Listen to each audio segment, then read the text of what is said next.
Assalamualaikum warahmatullahi wabarakatuh. Kembali lagi di Busam TV @busamarea. Hari ini kita kedatangan abang-abang yang ganteng nih, ya kan? Dari Samarinda, dengan Kang Iwan, ya, julukannya sebagai apa nih? Master of Masternya kopi tarik Samarinda. Masternya kopi tarik Samarinda ya. Kalau masternya ada Abun. Oh, ada Abun. Iya. Itu legend. Terus dengan Mas Ganes ya, Mas Ganes. Mas Ganes dari mana, Mas? Saya dari Red of Rice Coffee Roaster, ROR. ROR ya, yang di daerah Jalan Selat Salman. Selat Salman ya. Sekalian promosi ini, Mas. Jadi hari ini kita bakalan ngobrol-ngobrol banyak tentang kopi, banyak hal yang bakal kita bahas hari ini. Mulai dari mungkin dari sejarah ya, Kang ya. Iya. Sejarah kopi, terus tren kopi itu sendiri seperti apa. Ya, mungkin langsung kita tanya pada yang ahli aja mungkin ya saat ini ya. Sejarahnya berawal dari penderitaannya Penderitaan memang sampai kita bisa minum kopi. betul-betul penderitaan. Jadi sejarahnya sendiri tentang kopi gimana nih? Kita ke Mas Ganes dulu ya. Kalau secara umum dulu, secara global itu pertama kali itu ada orang Yaman, dia mengembala. Yaman itu daerah Timur Tengah ya. Timur Tengah ya. Dia mengembala kambing itu di Ethiopia. Nah, di sana itu si kambing itu dia kaget kalau kambingnya itu makan buah, yaitu buahnya buah kopi. Biasanya kan kambing kan makannya rumput. Nah, si pengembala itu kaget. Jadi dia kaget, dicek kenapa sih kambing ini makan buah kopi. Ternyata kambing itu suka manis juga. Oh, jadi mungkin ini apa, kambingnya lagi cari fantasi yang berbeda. Iya, bukan ya? Jadi ceritanya gitu. Biar cagat ya. Biar cagat. Jadi si pengembalanya ini ngecek, ada bijinya. Buah kopi ini jarang dia lihat. Akhirnya pas dia lihat, ada bijinya nih. Dari situlah dia tuh akhirnya pulang ke Yaman. Dia bawa nih. Soalnya soalnya di Yaman itu perkebunan tuh masih kurang. Jadi dia pulang ke Yaman karena kan di Yaman kan kering kan. Benar. Paling yang daerah tingginya cuma gunungnya aja. Nah, dia tinggal itu di lereng gunung. Ditanamlah itu si Iya, biji itu tadi ya. Orang belum tahu itu jenis kopinya apa, Robusta atau Arabica, cuma ditanam aja. Nah, akhirnya akhirnya tuh tumbuh itu, akhirnya diminum. Jadi perkembangan pertama itu cuma diminum aja. Orang-orang sana tuh Terus sebenarnya kalau kopi sendiri memang asal muasalnya dari kambing tadi, bukan ya? Bukan. Dari Yaman itu tadi ya. Cuma Dari Yaman ya. kambing tuh punya andil di kopi. Andil iya. Itu Punya andil memang Oh dia. ya, andil ya. terima kasih juga sama kambing. Berarti kita terima kasih juga sama kambing ya. Kalau nggak ada kambing nggak mungkin kita minum kopi untuk saat ini ya. Kalau asal muasalnya bibitnya kan dari Ethiopia. Ethiopia ya. Karena dibawa ke Yaman, jadi dikembangbiakannya di Yaman. Cuma Nah, kalau untuk ini bicara tadi apa asal muasalnya dari Ethiopia, dikembangkan ke Yaman, akhirnya tumbuh dengan bagus nih di Yaman. Nah, bisa masuk ke Indonesia gimana tuh? Nah kalau masuk Indonesia tuh dibawa sama orang Belanda. Jadi si orang Belanda itu dia kerja sama India nih, sama orang India. Orang India kan jago jual beli kan, terkenal dulu kan. Benar. Gujarat. Nah, Gujarat India. Jadi dia kerja sama bikin kerja sama, terus mereka pergi nyari komoditi baru. Ternyata sampai di Yaman dia ketemu itu buah kopi, dikenalkannya lah. Akhirnya orang Belanda tertarik ini kayaknya asik. Maksudnya bukan asik juga sih. Jadi Maksudnya potensi hal yang baru ekonomi ya. yang baru nih ya. Potensi ekonomi yang baru ya. Jadi dibawalah ke India. Nah di sana dikembangbiakan, ditanam, ditumbuhkan. Ini sorry, bukan kambing lagi. Lain kambing lagi. Ingatnya kambing terus ya. Terus ditanam, akhirnya tumbuh lagi dengan komoditi yang besar. Di sana di India diperjualbelikan di pelabuhan yang disebut namanya Malabar ya. Jadi dari Malabar sendiri baru masuk ke Indonesia. Di Malabar itu diperjualbelikan. Saya juga kurang tahu sih.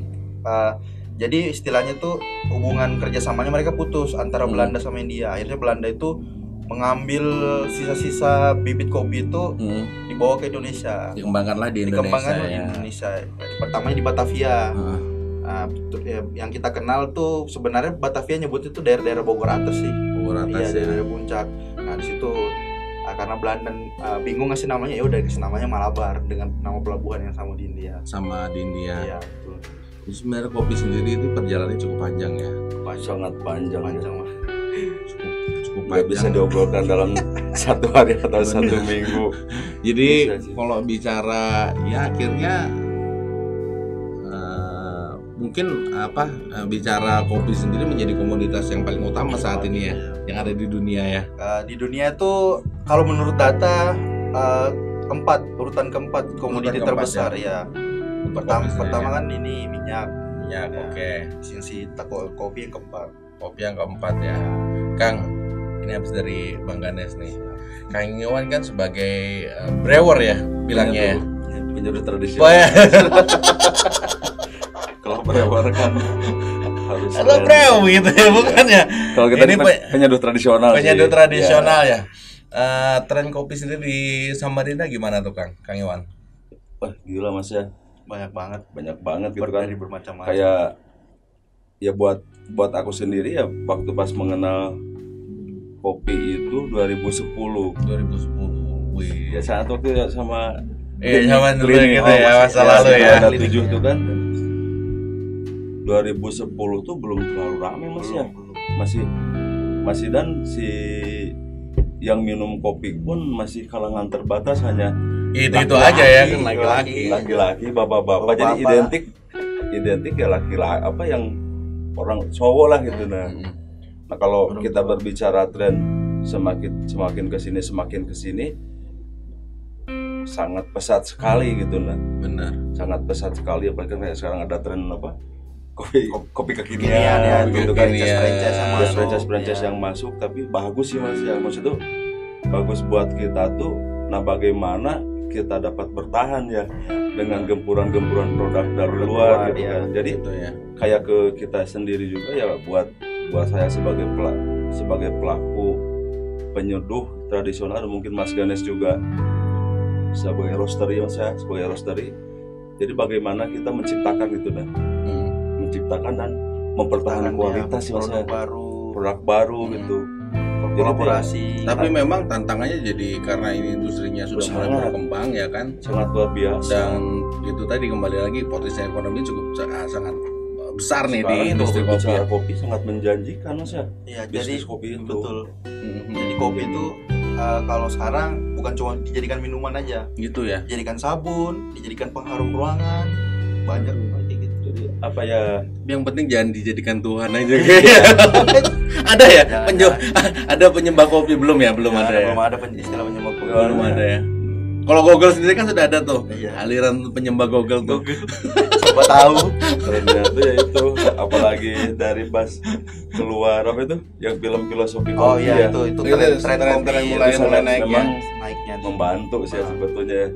Nah, jadi kalau dari si pelaku usaha kopi kita sendiri dengan masuknya apa kayak brand-brand dari luar itu ya, bagaimana juga kita menciptakan seduhan kopi itu yang bisa dinikmati perempuan, anak-anak gitu sampai anak-anak. Kadang kan ada beberapa jenis kopi nih ya. Kalau aku sendiri Kang sama aku ini kenal udah cukup lama ya. Iya. Mulai dari kopi pinggir jalan tuh ya kan, zaman dulu ya kan. Nah, ada beberapa kopi yang ternyata aku minum itu nggak cocok dan mual gitu. Itu pengaruh dari pilihan biji kopinya, karakternya, atau gimana tuh Kang? Nah, kalau setahu saya sih, makanya kan kalau dulu ya mungkin kita berbicara dulu, kita kayak aku sendiri juga menyeduh hanya sekedar bisa menyeduh dulu gitu Mas ya. Jadi sekarang juga kayak aku ya belajar, kayak termasuk saya ke Mas Ganes tuh pernah nanya, pernah sharing, pernah belajar, karena ketika ada orang datang ke bar kita nih mau ngopi yang nggak langsung kita bikin kan Mas ya, kita tanya dulu. Kita seneng ke kopi karakter yang strong, yang manis, atau yang smooth, apa yang sedang, apa yang nggak terlalu kenceng. ada anunya kan level-levelnya Iya. ya. Oh, Level-levelnya. saya tuh mas seumpama kita seneng, dia tuh seneng kopi lebih ke rasa buah-buah atau gimana. Nah jadi ya kayak saya juga dengan tim Siliwangi ya, apa kalau itu tuh ada belajar gitu. Jadi ya kita nggak hanya nyeduh sekadar nyeduh, tapi ya harus Sambil belajar pengetahuan. Pengetahuannya juga harus Pengetahuannya harus didalamin ya, cukup. memang penting. Ya, Jadi nggak cuma nyeduh doang, enggak. Iya. Gitu ya ada TikTok gitu nah. Kayak kita dengan apa? Kayak kita dengan yang minum tuh. Nah padahal, nah kayak tadi lo pas habis minum nih kopi set, tiba-tiba jadi asam lambung naik, Iya, Kang. tiba-tiba jadi mual. Mungkin karena keterbatasan pengetahuan si brewernya sendiri mengedukasi ke konsumen. Dan misalnya nih akhirnya ketemu lah sama Kang Iwan dong, mulai dulu ya kan masih bujang tuh sampai sekarang Kang Iwan tahu tuh karakter suka aku kopinya suka seperti apa kan, dan rasanya tetap konsisten kalau di Siliwangi. Dan kan kayak dari Mas Gali juga sama ya, bagaimana menciptakan. Oh ya ini aku Aku potong sedikit nih Kang. Nah ini kan tadi ada istilah brewer tuh. Terus ada apa, penyeduh roaster, tradisional lah, terus barista lah, roaster lah, juga prosesor yang banyak banget ya. yang ngeproses kopi. Itu Ya, prosesnya tapers. gimana tuh dari bilangnya hulu ke hilir ya kali ya. hulu ke hilir. Hulu ke hilirnya rentetan kopi ini sebenarnya seperti apa sih Kang? Bisa diceritain nggak? Kalau untuk itu mungkin Mas Ganes nih, Mas yang Ganes, lebih ya. kapasitas untuk menjawab ke situ gitu kan. Kalau sepengetahuan saya yang pernah saya alamin, pengalaman saya, jadi di hulu itu di sana tuh banyak profesinya masing-masing, tugasnya masing-masing. Mulai dari petani. Nah, petani itu yang ngebibit kopinya, metik kopinya, istilahnya tuh biasanya kalau petani tuh secara keseluruhan ya gitu. Tapi kalau dipecah jadi berbagai macam profesi, banyak lagi di Banyak hulu banget itu ya. ya.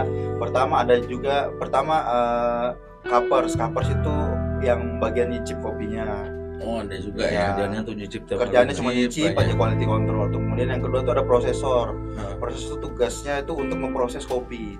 Jadi kopi itu diproses berbagai macam jenis-jenis proses, mulai dari full wash, honey, natural. Nah, itu untuk Arabica. Yang robusta juga ada full wash, ada honey, ada Proses ke natural, pasca panen. pasca panen sebutannya. Jadi proses setelah dia dipetik. Nah, kemudian setelah itu ada namanya grader. Grader itu yang biasa dia merangkap jadi kaper juga, tapi kadang dia yang menyortir biji kopi. Oh grader. Ya, itu grader. Jadi dia menyortir biji kopi mulai dari grade yang paling komersil sampai grade yang paling spesial gitu tuh. Itu di hulu. Di hulu ya. Nah, setelah semua selesai pasca panennya, di pack di karung, baru ada istilahnya di koperasi atau biasa nyebutnya green trader sebutannya. Grader ya. Ya, jadi Berarti dari farmer sendiri setelah beberapa proses tuh termasuk prosesor dan lain-lain, larinya ke trader nih. trader koperasi biasanya. Koperasi ya. Atau si petani punya koperasi sendiri memang sudah. Oke, habis dari koperasi larinya kemana nih? Nah, di trader ini ada Langsung dua. ke brewer atau Belum, ini atau belum. kemana tuh? Jadi koperasi itu ada dua, impor keluar negeri atau yang lokal kita Hmm. sendiri. Nah, biasa ditawarinnya ke roaster yang punya roastery, yang punya mesin penggoreng, atau memang yang kerjasamanya sama perusahaan-perusahaan biji kopi, kayak kopi sasetan gitu tuh. Iya. Ya. Jadi sebenarnya kopi Industri itu lah ya, industrinya, industri lah ya. besarnya Ya, komersilnya, komersilnya sama lah. industri spesialtinya. Gitu. Kalau sudah ditawar dibelilah sama roaster. Nah, sebagai roaster kita juga harus bikin menggoreng kopinya tuh harus pas. Jadi Nah, Mas ada- Ganes sendiri sekarang sebagai kalau saya sih menempatkan diri saya sebagai roaster. roaster. Roaster. Oke. Penggoreng Buka kelas kopi juga lah ya. kita Mas ya. Iya, Keren, sekarang betul. betul buka kelas. Oh, buka kelas Ada juga untuk buka kelas kopi. Ya, untuk- kelas kopi ya. Untuk teman-teman yang mau belajar mungkin ya Mas yang Iya, mau sekolah belajar. di ini juga di ROR juga. Zero juga. Jadi Di Sirat Salman itu ya berarti ya. Termasuk yang pertama ya di Kalau bisa Samarinda. dibilang mungkin yang pertama secara beruntun mungkin yang pertama. Mungkin ada yang pernah buka kelas tapi kan sekali 2 kali. Kalau Secara saya pribadi mungkin ya. kalau saya beruntun, memang saya jadwalkan 2 bulan sekali harus ada kelas. 2 bulan sekali harus ada kelas ya. Jadi sudah berjalan 4 bulan, berarti sudah Iya. 2 angkatan. 2 angkatan ya. Ya. Ayo siapa yang mau jadi angkatan ketiga ini? Berarti ya kan. Jadi kalau yang mau jadi barista, yang mau jadi brewers bisa ambil kelas. Bisa ambil kelas di situ Bisa. ya. Itu jadi berarti diajarin mulai dari proses Iya, proses basic persiapan banget basic ya. banget. basic banget ya. Ya itu saya bicarakan. Minum dulu ya sebentar ya. Ini kopinya yang kurang nih. Mulai dari dia pegang ketel ya.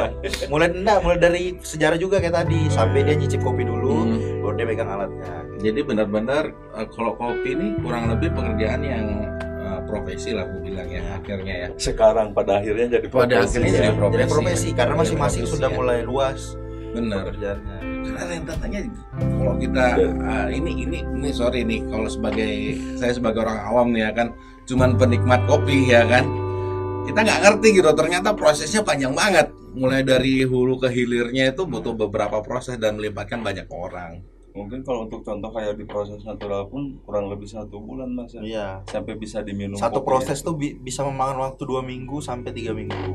Dari mulai kopi itu dipetik Iya, sampai dia begini nih sampai kurang jadi lebih. biji kopinya. Biji Ya. kopinya ya. Ya. Wajib. Terus kalau dijual kan butuh waktu perjalanan lama, mungkin sekitar 2 minggu. Apalagi ke Kalimantan ini agak Iya.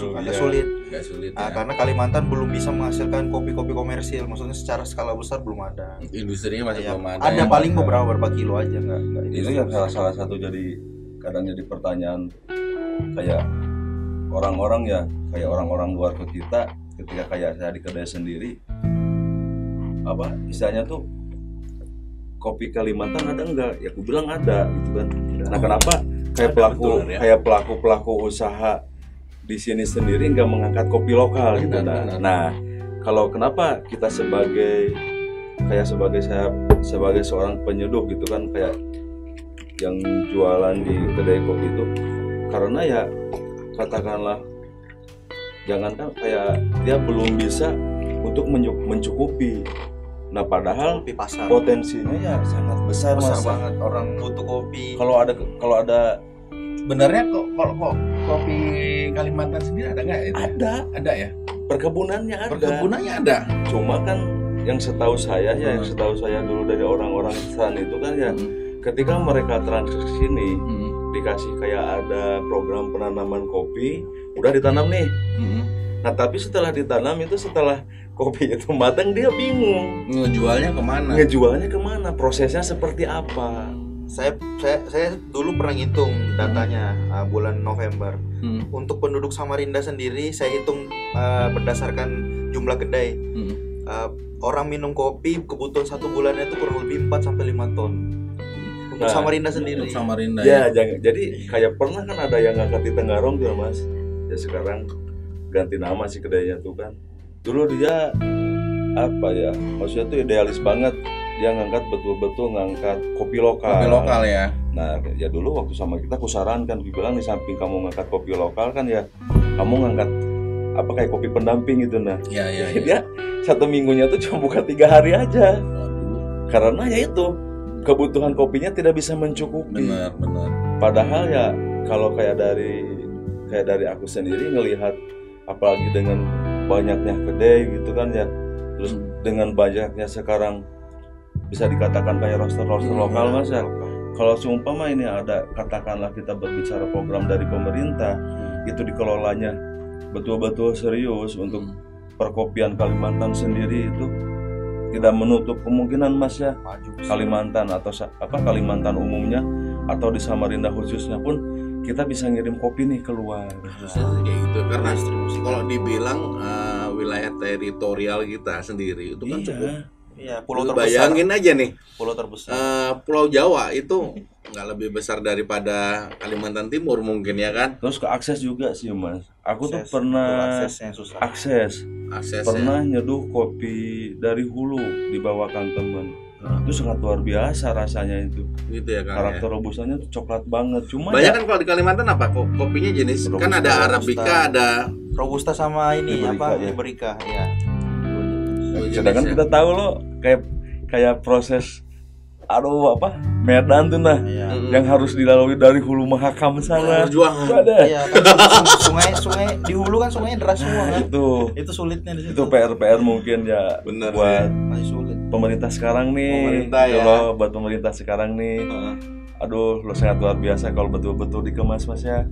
Kita bisa duduk bareng. Ya akhirnya di industri yang memang ya industri cukup gede ya. Kalau bilang komoditi yang paling besar sekarang kopi sendiri masuk ke nomor 4 di dunia ya kan.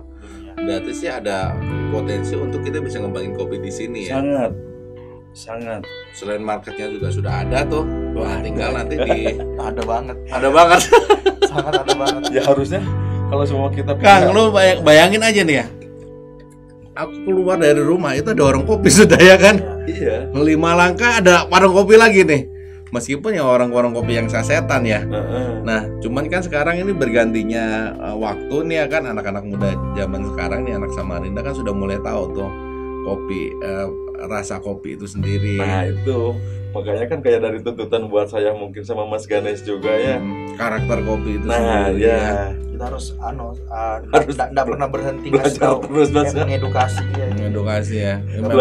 Jangan berhenti. Akhirnya tantangannya di situ ya untuk Mas Ganesh. Iya Mas.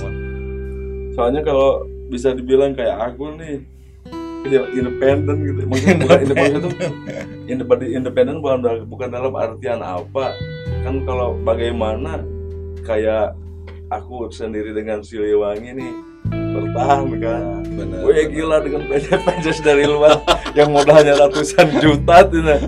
Bagaimana kita dengan Teko kita tetap survive. Benar. Makanya ya saya sama Mas Ganesh juga kadang ya saya kayak kita ke rumah roasternya di sana kan, di Sirasaman itu di ROR itu, ya saya sharing masalah kopi itu. Bisa kapan-kapan kita kayaknya main-main di sana tuh, Mas Ganesh ya. Mau bikin podcast di sana juga bisa. Boleh.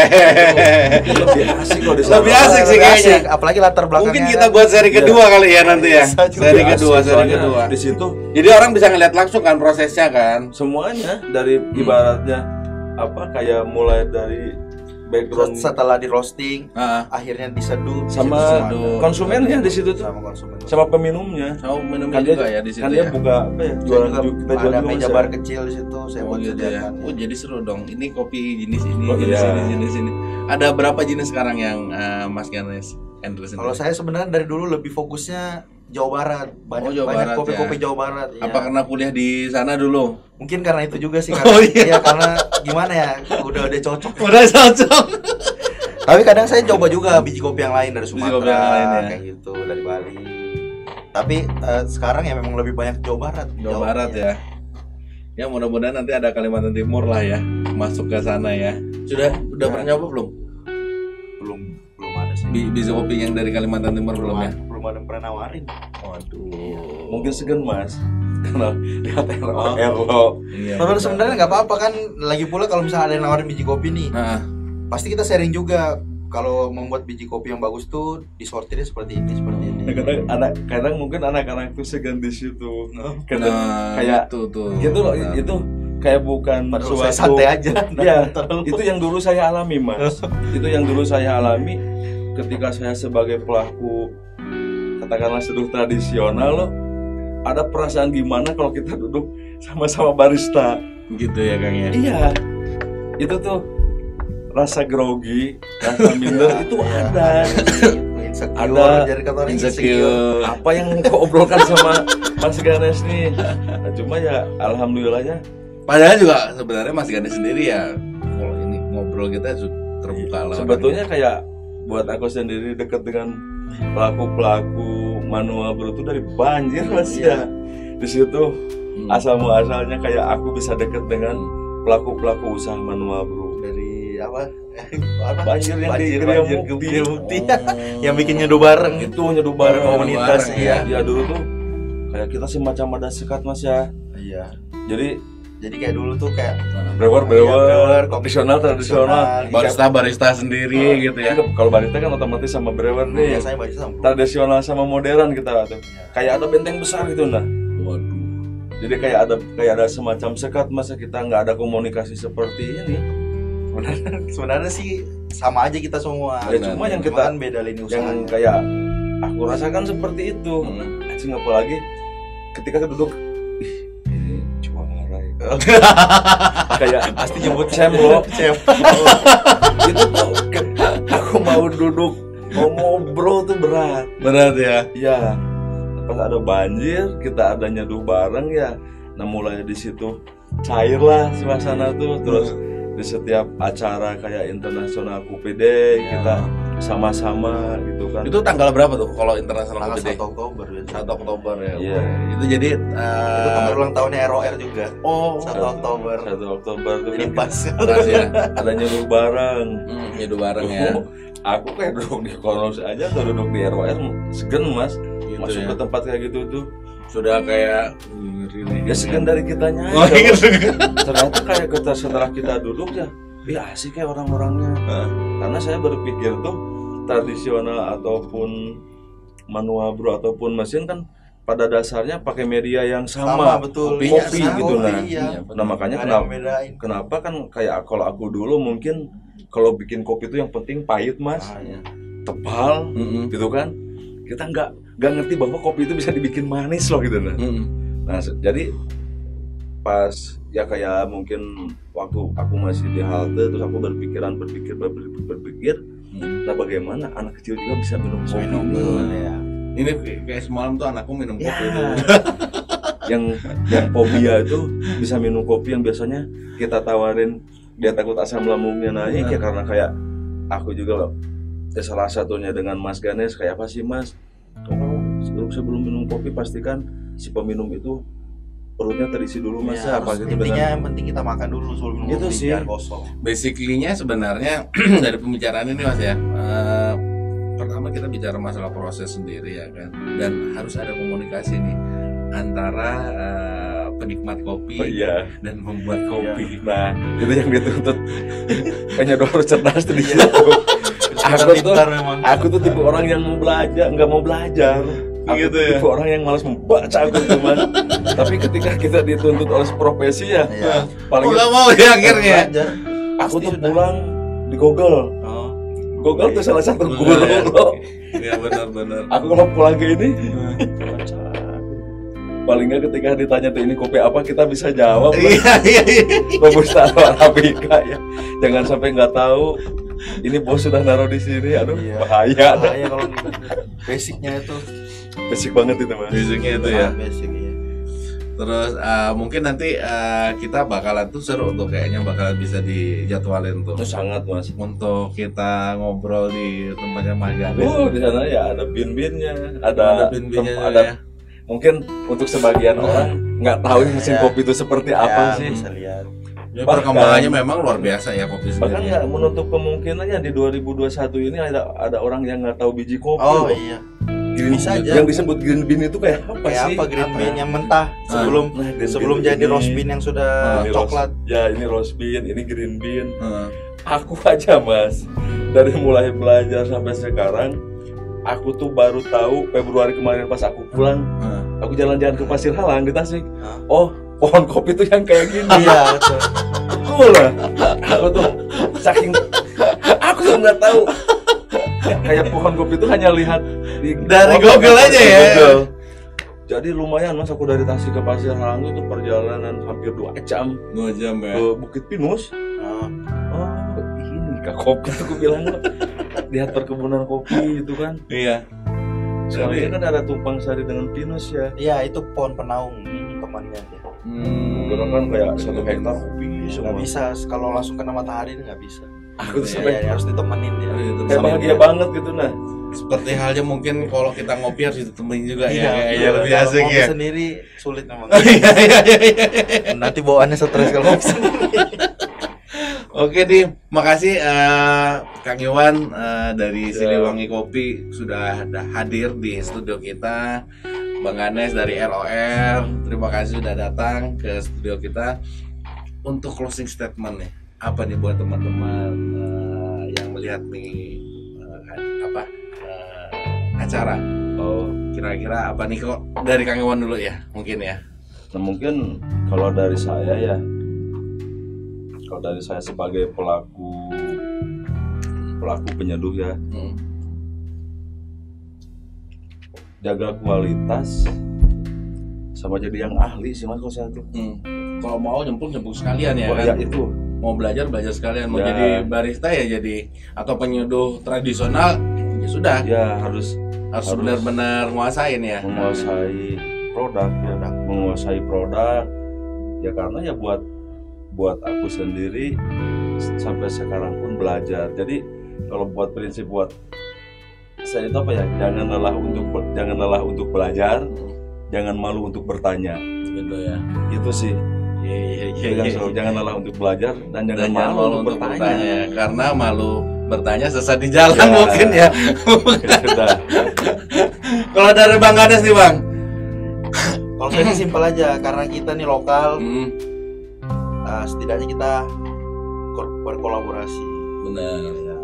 Karena ya siapa lagi yang mau mensupport produk lokal kalau nggak orang-orang lokal ya kan. Kolaborasi. Jadi support lokal lah ya. Lokal your friend gitu. Yuk, ya itu memang kebanggaannya, jadi akhirnya karena kita orang-orang Samarinda ya, marilah kita dukung kopi-kopi dari Samarinda ya. Itu kan buat pemerintah juga ya, buat pemerintah cobalah siap. bikin satu divisi gitu. Babe ini Iya. baru nih menjabat nih Be. Ya loh. Bikin Suara dari masyarakat apa ya, nih. satu divisi gitu nah, atau Iya. satu UMKM mungkin ya. bukan Atau kayak apa? kalau di kantor itu kan, di kantor pemerintahan biasanya kan ada kayak ada dinas perkebunan ini. Iya. Oh iya. Mungkin cobalah kita minta nih bikin satu divisi atau satu grup ya bahasanya yang tuh merangkul pelaku kopi. itu Kita perlunya itu yang kayaknya perlu merangkul nih. kopi. ya Bisa tuh Iya. bisa. bikin bisa. satu divisi ya, riset ya, bikin satu tim riset itulah ini Riset ke untuk siapa fokus ke ini ya, ke kopi. Pak Andi Harun ya, Pak Andi Harun sama Iya. Pak Dilo. Itu nih kita nih gitu loh. Benar, Soalnya benar. sangat berpotensi. Heeh. Aduh, Samarinda khususnya kan Kalimantan umumnya nih, kopi ini kalau digarap betul-betul jadi kenang-kenang aja bang. Alhamdulillah. Cendramata Teradi. sih. Apa? Warisan juga ke Anak-anak yang Iya. penerus berikutnya ya. Iya, jadi Cendramata. Jadi padahal kalau jadi ada oleh-olehnya, Nah, kopi khas oleh-oleh. oleh-oleh gitu nah. Khas kopi dari Iya, Kalimantan betul. Timur ya. Ini selain amplang, Amplang ya, bagaimana? selain amplang sama Atau lampau, amplang rasa kopi mungkin ya. tidak Bisa jadi ya. Bisa juga. Sip, itu. Oke, terima kasih sudah stay di channel kita. Mudah-mudahan dari pembicaraan kita tadi tuh ada pihak pemerintah juga mendengar apa yang Harus mendengar sih, harus wajib. mendengar. Harus dan wajib mendengar. Hei bapak-bapak yang duduk di sana, Iya, tolong dengarkan kami pelaku kopi. pelaku kopi ya. Ini suara masyarakat tuh ya Pak ya. Jadi mudah-mudahan kita ketemu lagi nanti di mungkin season kedua, kita tinggal schedulekan lagi. Terima kasih sudah stay at Busam TV. Sampai ketemu di lain kesempatan. Assalamualaikum warahmatullahi wabarakatuh.